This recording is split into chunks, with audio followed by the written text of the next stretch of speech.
అందరికీ నమస్తే అండి. నా పేరు కుమారి.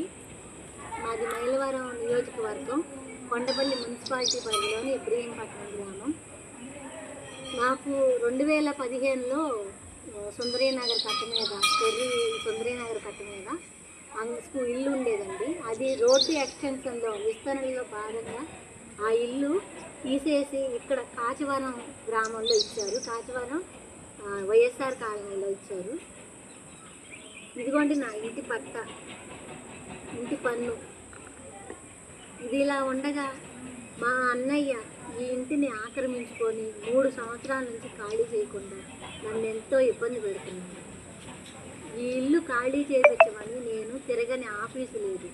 మంగళగిరి టీడీపీ ఆఫీస్ తిరిగాను, కలెక్టర్ గారికి పెట్టాను, తర్వాత జనసేన పార్టీ ఆఫీస్కి, ఇలా ప్రతి ఆఫీస్కి వెళ్ళానండి. కానీ అక్కడ నా తరపున ఎవరు రాజకీయంగా కానీ పలుకుబడి ఉన్న వ్యక్తులు కానీ నా తరపున లేరు కాబట్టి నాకు న్యాయం జరగట్లేదు. ఇప్పుడు నాకు న్యాయం జరుగుతో లేదు, కానీ నా బాధ నేను చెప్పుకోవాలనుకుంటున్నాను సార్.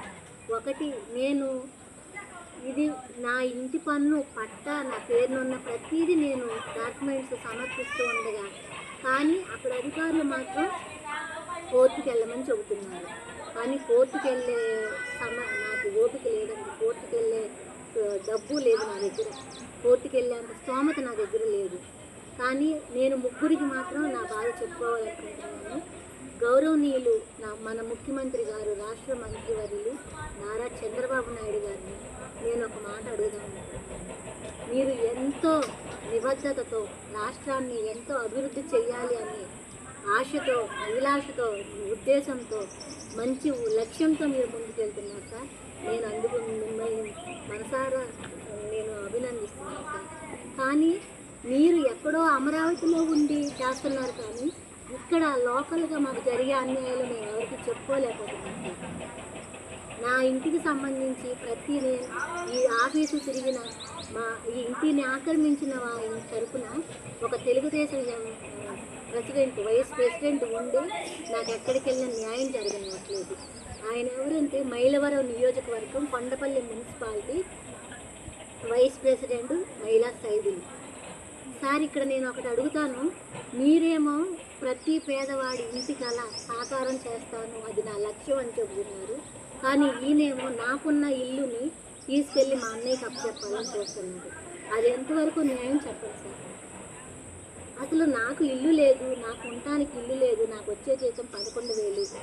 ఆ 11,000తోనే నా స్కూల్ కూడా రెంట్ అండి. అది రెంట్ 3,000. గవర్నమెంట్ ఇచ్చేది 2,000 అయితే 3,000 వేసి నేను కట్టుకుంటున్నాను. ఇంకొకటి, నేను ఉండే ఇల్లు 5,000 అండి. మొత్తం నా జీతం మొత్తం ఇంటెద్దలికే సరిపోతుంది. మరి ఇంకా ఈ 11,000తో నేను ఎలా బ్రతకాలి?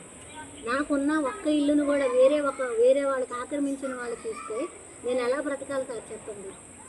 అంటే రాజకీయ నాయకులు ఏం చేసినా కరెక్టే అంటారా? రాజకీయ నాయకులు ఏమైనా చేయొచ్చు, కనీసం ఇక్కడ ఒక పర్యవేక్షణ లేదు. మేమేదో మీ ఆఫీస్కి వచ్చి మేము ఫిర్యాదులు ఇస్తున్నాం, కానీ కింది స్థాయిలో మాత్రం మాకు న్యాయం జరగట్లేదు సార్. దయచేసి మీరు ఇదొకటి పరిష్కరించండి. ఇంకొకటి సార్, నేను డిప్యూటీ సీఎం నా దేవుడు పవన్ కళ్యాణ్ గారిని నేను ఒక మాట అభినందించుకోవాలనుకుంటున్నాను సార్. మీరు ఎంతో నిజాయితీగా, నిబద్ధతతో, ఒక డబ్బు ఆశించకుండా, పదవులు ఆశించకుండా మీరు రాజకీయాల్లోకి వచ్చారు.